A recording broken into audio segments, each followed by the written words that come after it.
who is the legal program manager at the Free Software Foundation Europe. Thank you for being here with us in Bolzano, and the stage is yours. Yeah, thank you for the introduction. So, as Gianluca mentioned, my name is Gabriel, and I'm a former lawyer, and I work with the legal program at the Free Software Foundation Europe. And yeah, one of the projects that the FSFE has been involved in since 2018 is the Next Generation Internet Initiative. That's what NGI stands for, Next Generation Internet. And the idea behind this initiative is to support free software projects with EU funding that have the potential to improve the internet as a whole. Now, this is a very vague and broad description, so a lot of software projects have been accepted to be part of this initiative. And what happens when a software project is accepted is that it receives EU funding, for one, and secondly, it receives technical support from the NGI Consortium, which is a group of organizations from Europe that do things like support a wide variety of technical expertise, like translations or accessibility or security. And for the FSFE in particular, we assist them with their legal and licensing issues, and we also assist them with adopting our reuse specification. Now, these are some of the examples of the projects that have been assisted by the NGI initiative. And in the interest of time, I will just skip ahead. Yeah. Yes. Unfortunately, I was not here last year because I came down with COVID, but my colleague Lina very kindly stepped in and talked about these lessons that we learned previously. And this is why this year's topic is entitled More Lessons Learned. So last year we talked about lessons that we learned, which were that there is a need for more legal education for developers because a lot of developers have a lot of misunderstandings or poor legal knowledge about things like copyright and licensing. The second lesson that we talked about last year is that despite this lack of kind of concrete legal education, there has been a trend of copyleft license adoption among the projects that have come through the NGI initiative. And for us at the FSFE, we very much encourage the adoption of copyleft licensing, so we see this as a positive. And of course, as was talked about in the last talk by my colleague Alex, there is a need for sustained long-term funding for free software. And to be more specific, the NGI funding cut that Alex talked about resulted in basically a loss of 27 million euros in EU funding for free software projects supporting the internet within the EU. So this year, since the last SFSCon, I think a lot of things have happened, especially in international relations. The Trump administration has been re-elected and has come into office in the US, and that has resulted in, well, threats to EU economy, threats to EU security, and EU sovereignty. And what we've seen as a result of that in the last 12 months is when we look at these software projects that we're supposed to help with their legal and licensing issues, a lot of developers are now, or okay, I wouldn't say a lot, but there's been an increase of developers who are now more interested or curious about non-free licenses that restrict the freedom to use.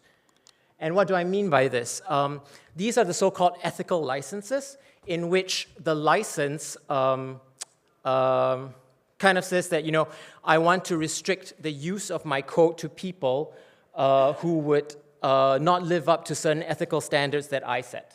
So for example, it could be that, you know, I don't allow, my license doesn't allow people to adopt my code in military applications, or I don't allow my code to be used by companies who would violate labor rights. And yeah, I mean, it's also common to see people who are interested in using these types of license ask, you know, can I restrict the use of my code by like the government of so-and-so country, because I do not approve of how they've been handling human rights in their country or how they've been handling international relations, for example. So this is not a new type of license.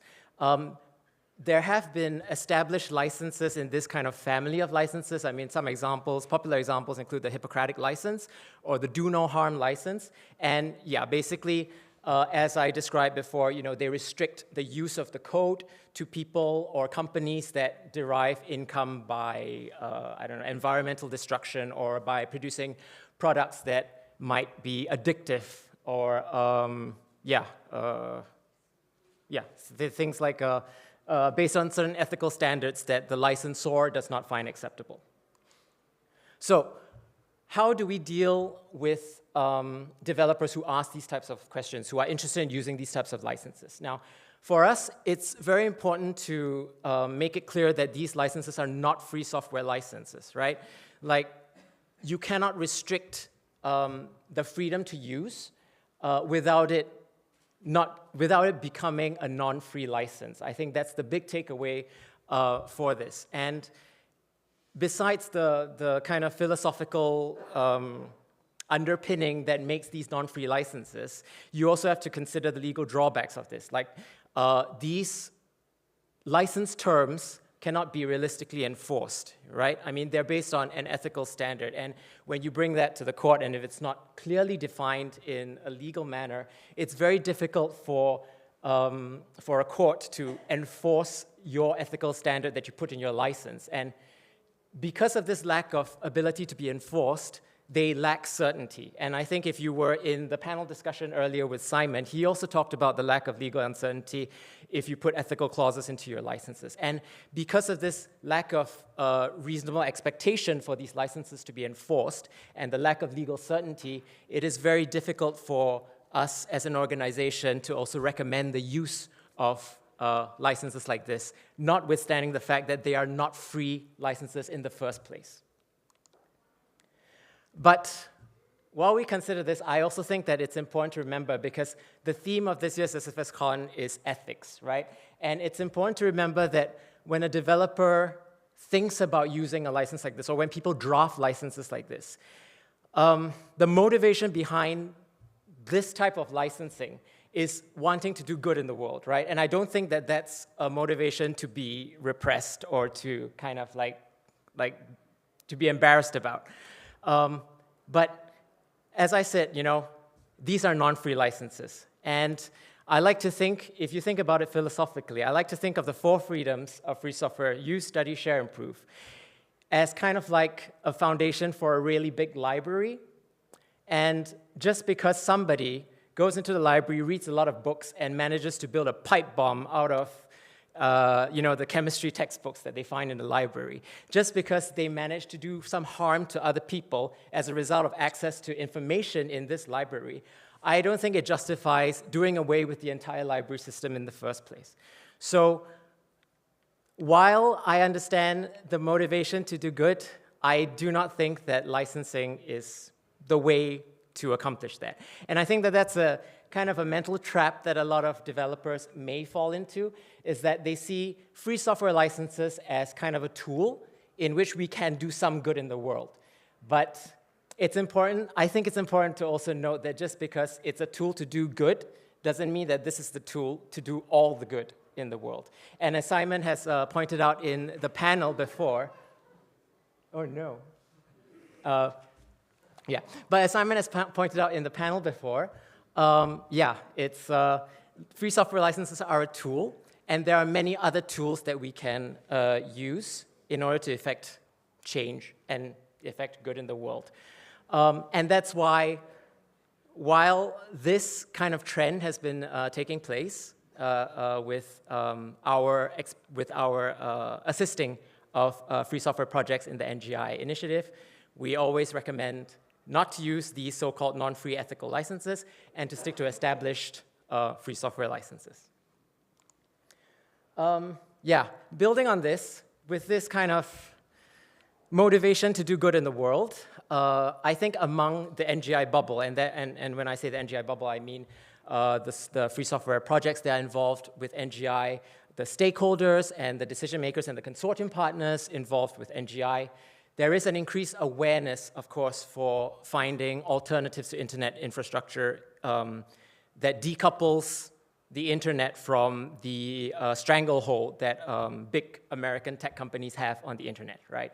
And I think this was already conscious in those people among us who are motivated to produce free software, who are motivated to fund free software. But in the past year, this has been a more urgent and important discussion point that has been taking place, obviously. That being said, Europe is not a monolith. I'm sorry. Yes, Europe is not a monolith. There are many different kind of interest groups at play. There are many kind of different political opinions about how to deal with free software, how to deal with development of digital technology, how to deal with AI. So it's difficult to find a unanimous decision.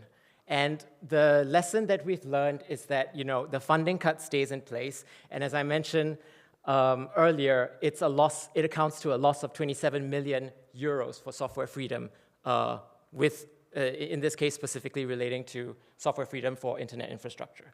So to repeat what my colleague Alex said, we need sustainable, secure, and dedicated funding for, I mean, maybe not NGI because it's been cut now, but for internet infrastructure, for free software solutions that help Europe to control its technology. And yeah, if you support our work, if you support our vision for free, open internet infrastructure and for supporting European free software projects, please consider becoming an FSFE donor. Please consider contacting your public administrators, contacting your local politicians, telling them that you want this change, and yeah, your support enables our work. Yeah, thank you.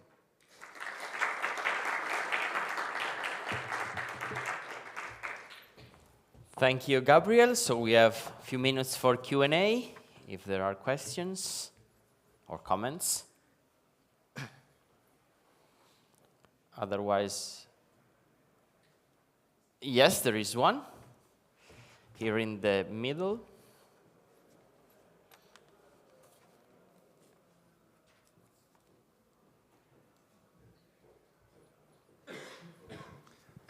Is there any other funding infrastructure inside, maybe a grant or any project that could replace NGI to fund exclusively or prioritized free software projects?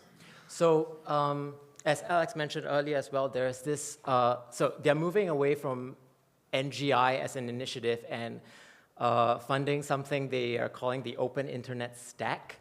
So I think it's a bit more broad. It doesn't target the same kind of software projects that NGI used to target. I myself am not entirely clear on the parameters of that, but we have applied for funding for that, and we're waiting to hear back from whether we can continue the work with NGI under this new Open Internet Stack. Yeah. Thank you. There's another question there. Super quick follow-up, since both like the old NGI thing and this new thing have internet in the name, but also, you know, resilience. Internet is like one of the most fragile things. Like, how about offline things? Like, why is internet always in the name? Well, I mean, our involvement is specifically for this project. I mean, I'm sure there are many other projects that support offline software and stuff. There are none. There are none? Okay, this is what we're involved in. I'm sorry. Other questions? Otherwise, I have a final one for you. That is, since in the last year many things have changed and the framework is continuously changed, are you imagining ways to deal with such a changing environment, so to adapt to this kind of continuous background moving? Yeah, I mean, I think the solutions are simple but not easy to accomplish. I mean, I say that simple because we all know we need alternatives. We need to decouple ourselves from all these big tech monopolies, right? And it's easy to say that. It's not easy to accomplish that. And I think if you need political will and you need funding to be able to accomplish that, and that's the challenge, right? That's what we need to work towards gaining in order to be able to properly decouple ourselves from this kind of dependence on big American tech monopolies, or proprietary tech monopolies, let's say. Yeah.